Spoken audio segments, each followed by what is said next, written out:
All right, guys, what's up? This is take two because the first time I did this didn't record properly. The sound was all whack, so hopefully we'll have a seamless experience here. So what I wanted to do today is to bring you a part of the actually no, it's the entire dietary fat guide, and I call it dietary fat because I don't want it to get confused with body fat. By calling it just the ultimate fat guide, right? So what we're looking at today is essentially dietary fat, what it looks like, what the process is, what the benefits of it are. This is kind of the third part of a three-part macro series where we dive into the protein, we dive into the carbs, and then lastly we dive into the fats. So I really like talking about fats because it's one of those macros that is kind of overlooked and ends up being minimized. Now there's lots of reasons for that, but there's a lot of important things and details that we need to know about fat and why it's important, and then how we can kind of leverage that to our benefit. So I'll try not to make this too long because I will be honest here, I went a little deep on this one in terms of the biochemistry of fats and things like that, so we'll try to kind of gloss over that. All the content is here for you to read in depth on. So if this stuff interests you and you want to know, then you can read through every word of this document, but I'm just going to glide over it, especially on the first half where it's a little bit heavy in the biochemistry. There's a couple things we need to take away from it that's important. However, I'm more interested in the back end where we talk about like why it's important as an athlete, what we can do to kind of make sure that we do cover our bases when it comes to fat and how it will actually impact our performance, how it'll impact our day-to-day, that kind of stuff. So let's get into it. So I will say that, the reason that fat is typically overlooked is because, of course, compared to protein and carbs, where you have the 4 calories per gram of each macro, with fat, you have 9 calories per gram. So for every gram that you're over or under with fats, it's a big deal on the calorie base, right? So it's something you have to be careful of, and that's why we typically minimize when it comes to fats, because small bit of fat can go a long way when it comes to calories. So as CrossFitters, we really know the importance of protein. We really know the importance of carbs. Protein good for recovery, carbs good for fuel, that kind of thing. When it comes to fat, because we try to maximize protein and carbs so often, we tend to minimize fat, which is not always a bad thing. And you can get away with that for a little while of just absolutely going super low fat. But there'll come a point where you can no longer do it. It's not sustainable. So a lot of things that happens when you do minimize fat for too long, you'll have like hormone disruptions. You'll have poor well-being and things like that, because it'll start to disrupt your hormones and it'll impact your sleep. And yeah, you can get away with that for like a week, 2 weeks, couple of weeks, or whatever. But once you start going to a long-term drought with very little fat, that is something you have to be careful of. So that's why it's kind of, we tend to avoid it, because we like to focus on protein, we like to focus on carbs. We kind of demonize fat in a way, but there's a lot of things that are good about fat, and we'll get into that. So essentially, what is fat, right? Well, I like to rephrase it, what are fats? Because there's a lot of different fats. And one thing that I definitely learned from diving in deep on dietary fats is that there's actual full-on lipid scientists that spend their life researching fat, right? So it's kind of a weird position to be put in as a nutrition coach to say like, okay, I want to dig in on fat, but there's people that have been researching this stuff for years, right? There's a whole sub science region of lipids that people research and do all kinds of science stuff on. So trying our best to bring the most up-to-date kind of literature here and things like that, but either way, we'll get into it. So there's a couple kinds of fat, right? So the first one that we're looking at is triglycerides, all right? A triglyceride is a type of lipid or fat molecule found in the bloodstream and stored in fat cells throughout the body. It is composed of 3 fatty acids attached to a glycerol backbone. You don't really need to know the glycerol piece, but they are fatty acids, right? 3 fatty acids make up a triglyceride. That is the most common type of fat in our diet, all right? So that is essentially how we generate energy from fat in our diet. So if you eat something fatty, a fatty piece of steak, the yolks from eggs, those kind of foods, those are going to generate triglycerides in your bloodstream, and that's essentially what we'll use for energy.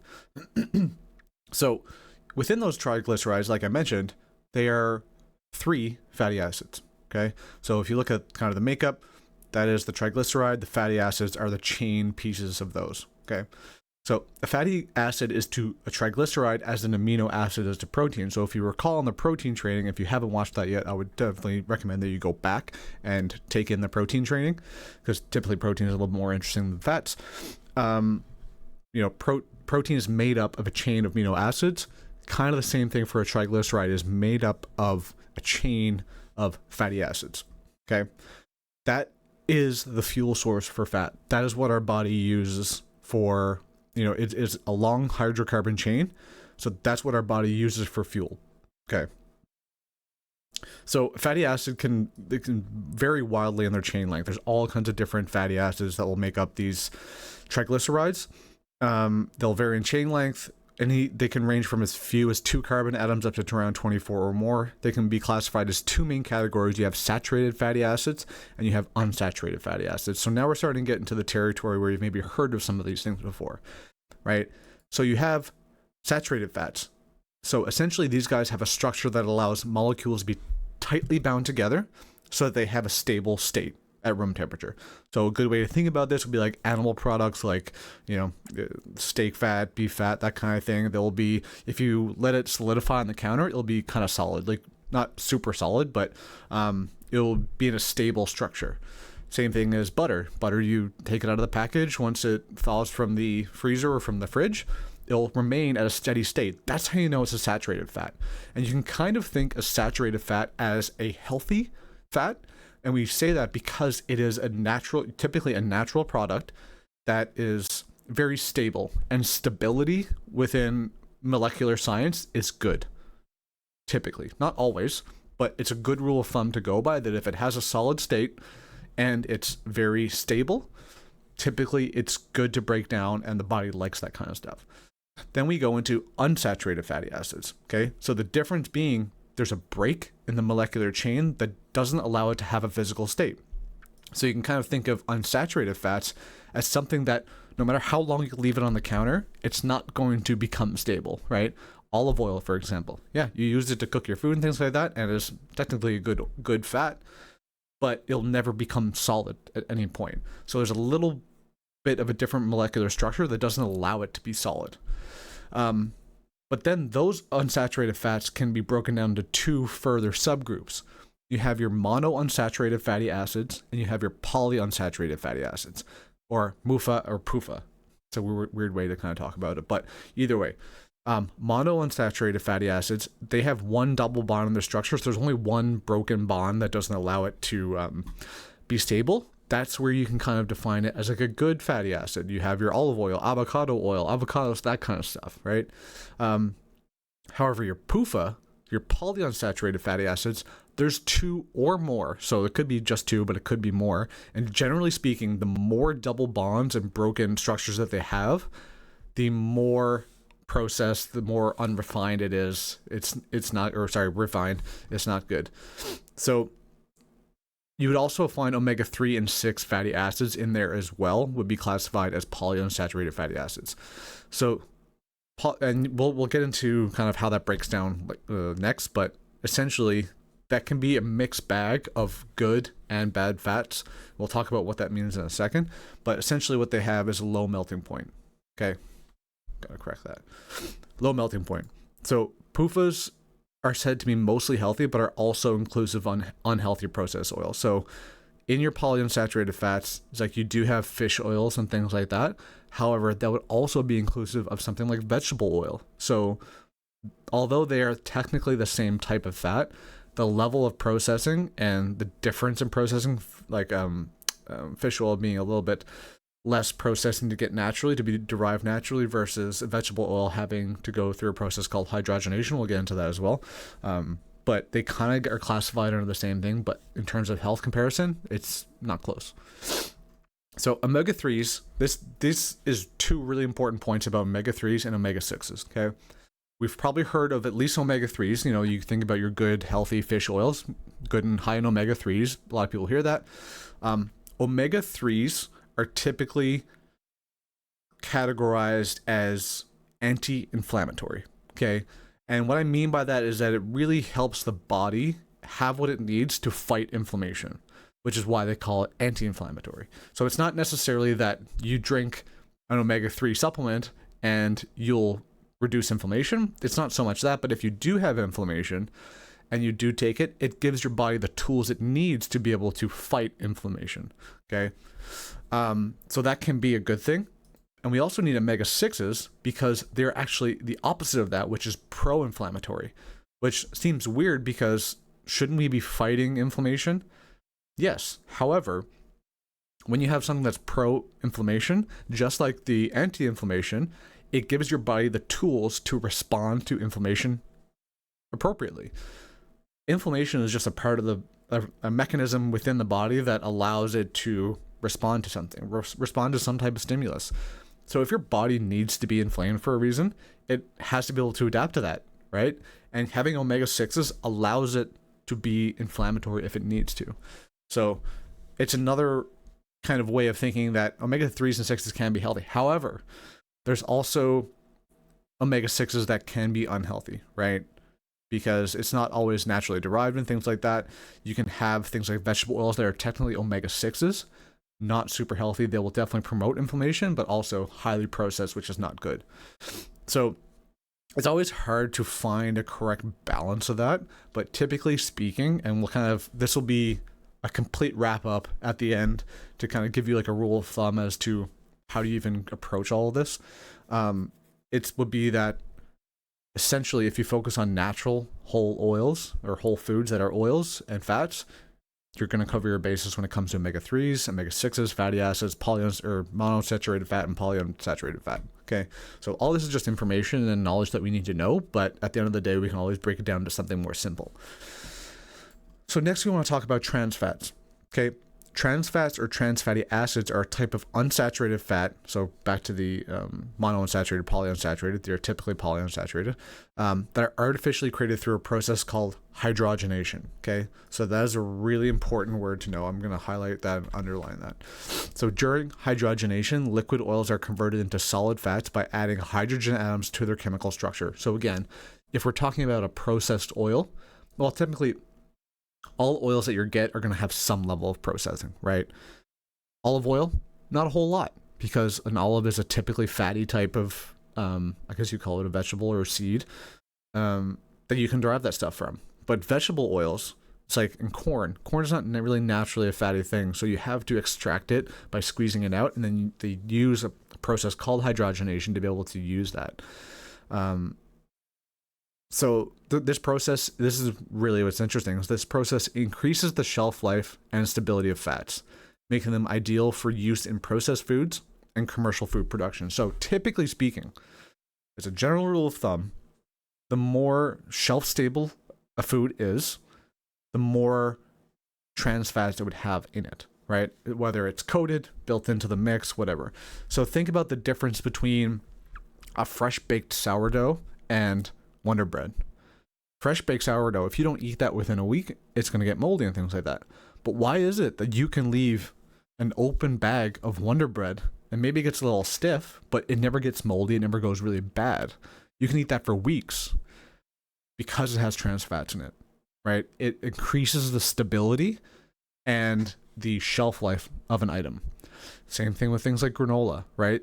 They are very shelf stable and they can last a long time because even though typically a lot of stuff in it is already like puffed and processed, it's coated in a vegetable oil that gives it more stability and makes it last a hell of a lot longer. Okay. So trans fats can be found in a variety of processed and commercially prepared foods, including, so you have fried foods, right? Baked goods and snack foods. And it's funny because we're talking about carbs now, right? We're not even really talking about high fatty foods. We're talking about like deep fried, French fries, chicken, donuts, all those things.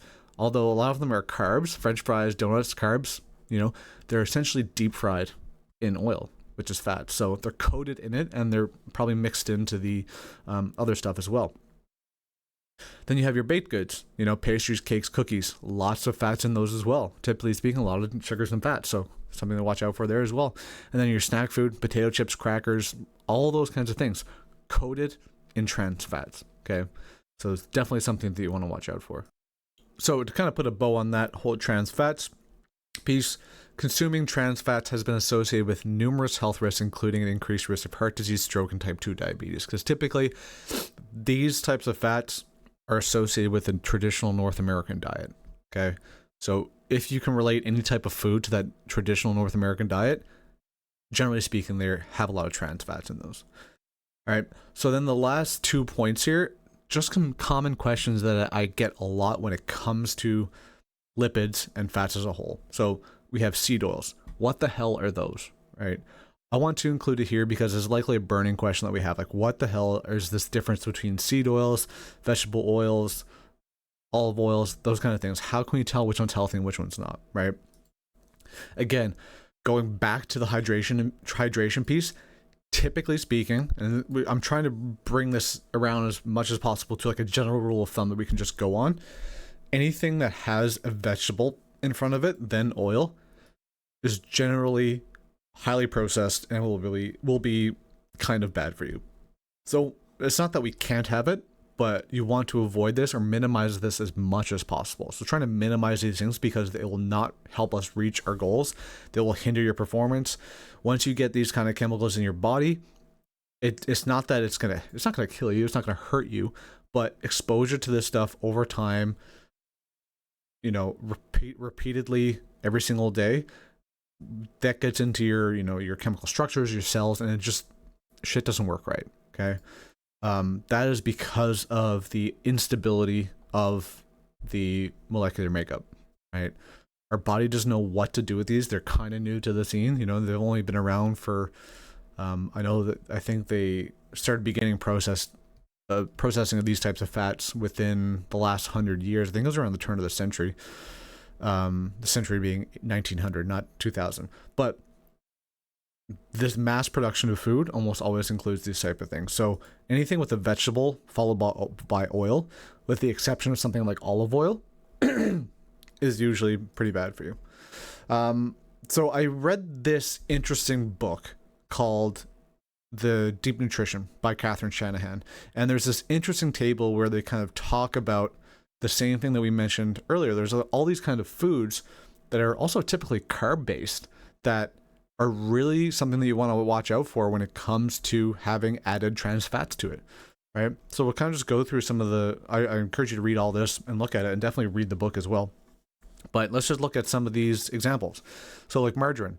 Margarine is a classic one molecule away from plastic, food that backyard animals won't even eat. Very little in here other than trans fat and twisted fatty acids that are worse than trans.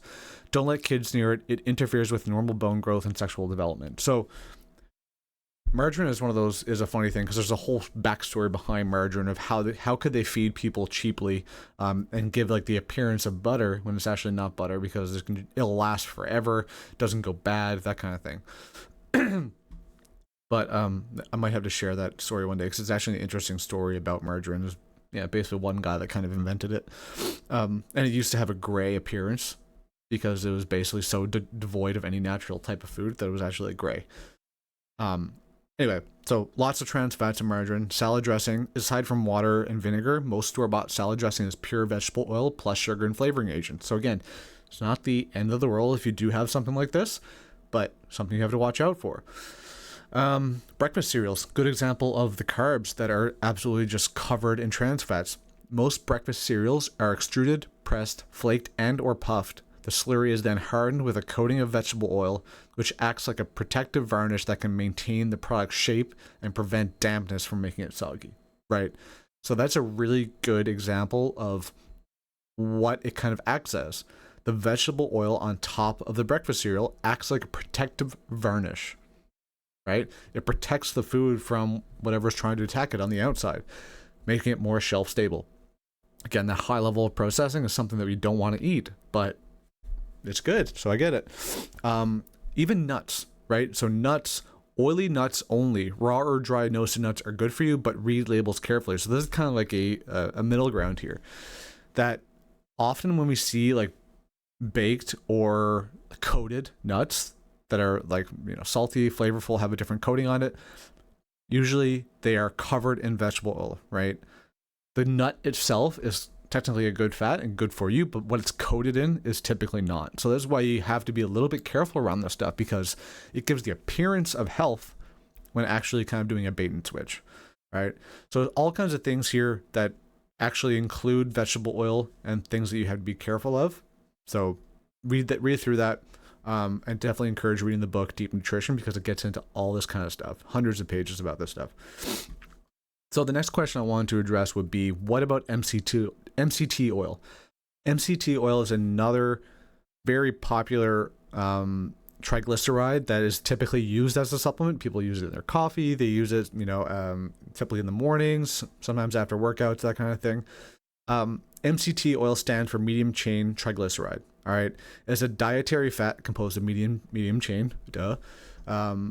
It's really one of the most natural types of oil supplements that we can take, because it's typically like those medium chains are found in good natural whole foods. Okay. Won't get into too much of it, but essentially why it's important is because it promotes these three things: rapid digestion absorption, because due to their shorter chain length, they're not super long, they're just medium chain, they're not short chain, but they're medium. They're more easily and quickly digested and absorbed by the body compared to long chain. So if you've ever seen MCT oil, it's very, I wouldn't necessarily say it's watery, but it's not very viscous, right? So it pours very quickly. It's not like olive oil that kind of drips. So that's because they're medium chain and not long chain. So it's not very thick. Ketone production. So MCT oils are rapidly transported to liver, where they can be converted into ketones. Ketones are molecular produced when the body breaks down fat for energy in the absence of carbs. So it's really good as an ketone production, but also as an energy source in the event that you do not have carbs in your system. So that's why a lot of people take it in the mornings, because if they're doing some kind of like fasted cardio or something, it kind of acts as an energy source that way. So yeah, MCT oil is commonly used as a dietary supplement and is incorporated into various diets, ketogenic, that kind of thing. But one thing you had to be careful of is that although there are some side effects of MCT oil, especially when it comes to going to the bathroom, you have to be careful of that. It is also still a concentrated source of calories. So you have to be careful with how much you consume and stick to the labels, because you go a tablespoon or more too much. Not only will you experience the side effects, but then it'll also be a high source of calories for you. So next, let's get into what is the function of lipids. Okay, so first and foremost, there's going to be a lot of things that we're going to want to skip over in this piece, just because I left it in there intentionally to convey the message as to why and how this can be so complicated. But biggest takeaway from the function of lipids is that these 5 things. You have hormone production and regulation, right? Which is really important when it comes to recovery, long-term recovery between, cycles. I wouldn't say like kind of day-to-day thing, but more of a, long-term energy and recovery type thing, as well as well-being, attitude, motivation, that kind of stuff. That hormone production is really super important. It provides structure for maintenance of organs like the eyes and brain. Okay, so more of a, not so much related to athletics per se, but overall well-being and essentially recovery of those big, important organs. Crucial nutrients within fats such as omega-3/6s, which is carrier of fat-soluble vitamins such as vitamin A, D, E, and K. So those omega-3s and 6s, those triglycerides, those fatty acids, are essentially carriers of fat-soluble vitamins. So it transports vitamin A, it transports vitamin D through the body, which is really important because you can get all these vitamins, and if you do not have an appropriate fat level, then they won't be as effective. Okay. As well, fats are the largest fuel storage in the body because of the concentration of the calories per gram based on what we have. They're a really good fuel storage. Okay, so it's really good at getting fast, quick calories. And they also help us regulate body temperature, right? And that kind of harkens back to the hormone regulation, that when your hormones are in check, it keeps your body in temperature in check, which is really good for homeostasis, which then is also really good for recovery. So the more that our body can regulate things like that, the better we're going to be at recovery. So simply put, fats are the macronutrient that is mostly responsible for long-term recovery because of the hormone regulation and the aid in building and maintenance of important organs. Okay, it's also really good for like building of tendons and joints and keeping those all well and lubricated. So this is essentially the inner workings of the mechanism of fat metabolism or lipid metabolism. Okay, I don't know how this works. I will be totally honest that I have a kind of and by watching a lot of YouTube videos and doing a lot of research, I have some basic understanding of how it works, how it converts, this kind of stuff.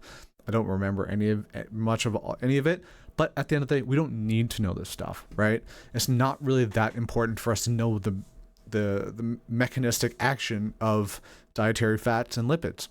Okay, but I did make a list of things that are good takeaways for this diagram. Okay, so we have 3 things. Dietary fats are mainly digested in the small intestine, which means that they're digested rather quickly. Okay, but once they leave the stomach, they get digested in the small intestine. Lipid particles are then floating around your bloodstream. So because they float around freely in your bloodstream, they are either used for generation of energy, so ATP, or deemed excess then stored. And we know what happens to excess calories once they start floating in the bloodstream. They're not used. They are then stored as body fat. As well as excess fats in the bloodstream will cause production of ketone bodies. So this is where it kind of gets possible of having too much free floating excess fats in the bloodstream, because they'll cause a lot of ketones to be produced, which will then give you ketoacidosis. So if you've ever done keto, if maybe had a friend that did keto, if they ever got that like keto flu, this is essentially what happens when your body starts to switch from glucose and using glucose, which is the carb version of energy. It wants to use triglycerides instead. So that's what happens with ketoacidosis. Can be dangerous, and there have been people that have suffered from that ketoacidosis that can actually be very toxic. But yeah, that's essentially what happens. So 3 key takeaways from that. Now we get to the very important part of this training, and what I want to be the biggest takeaway for you guys is, why is it important for athletes, right? Why do we need to focus on having enough fats and good dietary fats within our nutrition strategy? So there's 6 points here. Let's go through them. First, energy source. Fats are a concentrated source of energy, right? Providing more than twice the calories per gram compared to carbohydrates and proteins. During low to moderate intensity exercise, the body primarily uses fats as a fuel source. Okay, so the longer the workout goes, the more likely we are to use a fat type or triglyceride based energy from that ATP. Because as our bodies, once we start doing something very intense, we deplete glucose out of our muscles, or glycogen out of our muscles, very quickly, and we start using glucose immediately. After that, it starts to turn to fats to regulate that. So really good source of energy, as well as on those days where you are doing competition, or maybe you just had like a super long day that's very intense. Having a good energy source where you can get quick calories very, very efficiently, that's where fats are important. Okay, so something to think about. Fat soluble vitamins. So like I mentioned earlier, the dietary fats act as a fat soluble carrier for key vitamins that are really important for recovery. Okay, so these vitamins are important. The ones I mentioned earlier, vitamin A, D, E, and K, are important for various physiological functions such as immune function, bone health, antioxidant protection, blood clotting, all those kinds of things. So for overall health and performance, fats will actually help you process vitamins and use them appropriately. Number 3, hormone production. Fats are necessary for the production of hormones, including sex hormones such as testosterone and estrogen, and adrenal hormones such as cortisol, which is really important for recovery or not stress, right? Because cortisol is a stress hormone. So hormones play a vital role in muscle growth and repair, energy metabolism, and overall athletic performance. Insufficient fat intake can negatively impact hormone production and consequently athletic performance. So that is something that we need to be careful of, because if we do get, like, we can't go over on our fats too much, because they'll put us in a caloric surplus, which then allows us to retain fat, which does not help athletic performance. However, if we get too little, that's going to eventually affect your recovery. Your hormones are going to be out of whack. Your body's going to produce a lot of cortisol, and that's going to impact our performance that way. So having a balance, just like anything, having a good balance is really what we're aiming for here. That'll help our hormone production, which will help our overall performance. Okay, so next we have joint health and inflammation. Some dietary fats, particularly omega-3 fatty acids found in fatty fish, have anti-inflammatory properties, like I mentioned earlier. So being able to reduce or give your body the tools to be able to reduce that inflammation is super important as it pertains to joint health, recovery from workouts on a day-to-day basis. If our body can appropriately, have inflammation, then get rid of inflammation, put it into target areas that need that extra blood flow. That's going to be super important between those workouts day to day and improve your joint health and inflammation. Number 5, cell structure and function. So fats are essential for creating the structure and the function of cell membranes, right? So having the appropriate building blocks of our cells as we generate new ones, as we repair old ones, whatever that looks like, having good, healthy fats in our system that are able to be used for those kind of things, especially as it pertains to going to the organs like the brain and the eyes, super important for recovery and especially overall mental well-being. Then lastly, satiety and nutrient absorption, right? So the longer the fatty acid chain, the slower the digestion process, which leads to increased satiety and prolonged energy release. So the longer the chain, longer it digests, the longer you have a trickle in of energy, instead of thinking of it like a simple carb where you just get a blood sugar spike right away. The fats will trickle in, keep your blood sugar from spiking, and will keep everything in check throughout the day, which is super nice. So really good at helping you maintain blood sugar levels if that's something that you have a problem with. So in short, fats are important for recovery and overall well-being. That's how I kind of see fats.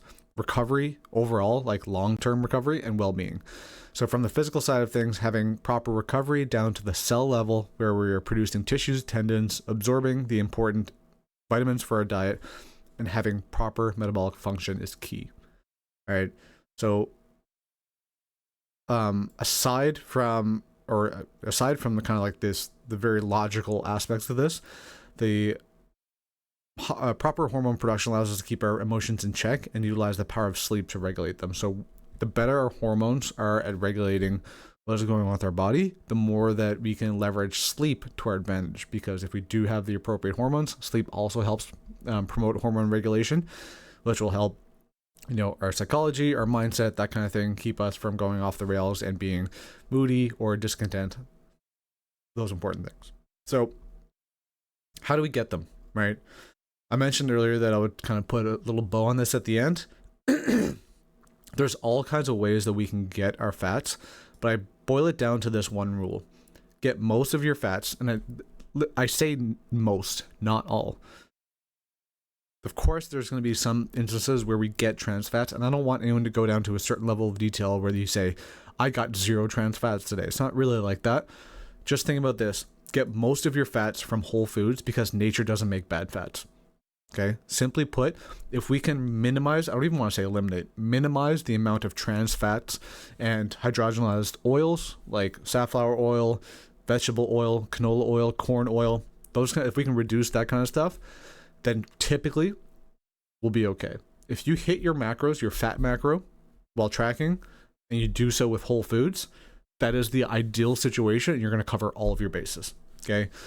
All of the good and healthy fats are in nuts, seeds, olive oil, fish, avocados, meat. All of the bad or unhealthy trans fats are found in fast food, highly preserved frozen dinners. Okay. So all you want to do is minimize this one and maximize that one. Get as much whole food as possible, minimize the processed stuff, which is what we're doing already, right?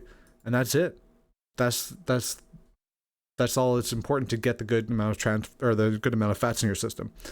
However, it doesn't always paint the picture or the perfect picture when it comes to trying to make progress on the scale with your body, that kind of thing. Because if we're trying to reduce our weight, the thing that's most important is overall energy expenditure, which is how many calories do we take in on a daily basis.